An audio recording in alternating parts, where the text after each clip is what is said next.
sa atong pagka-bright. Nya kay bright man ta, mao na nga kita mo'y makapatitulo sa yuta. Kay kato wala man to iniskwelahan. Nya kay tungod kay influensyado man ta, mingon ta maniobraran na.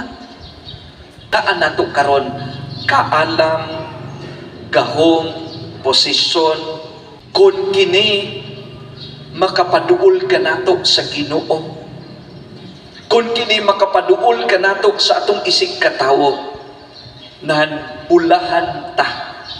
Tungod kay nahimo kining grasya dinhi kanato. Apan, kung unsay naa nato karon, pananglitan ang atong kaalam, ang atong posisyon, ang atong bahandi, kung mao kini rason nga mahimo kitang malayo sa atong isig katawo ug sa atong Ginoo, kung mao ni rason nga atong kinabuhi walay Ginoo, kung mao kini rason nganong maimperno kita, nan dili ni siya grasya, disgrasya ni para kanato. Kay kung ang atong kaalam sa atong pagka-bright, nya kay bright man ta, mao na nga kita mo'y makapatitulo sa yuta. Kay kato wala man to iniskwelahan. Hindi kay tungod kay influensyado man ta, mingon ta maniobraran na.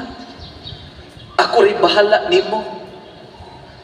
Kung unsay naa nato karon, kung mao ni hinungdan nga malayo ta sa Ginoo, kung mao ni hinungdan nganong maimperno kita,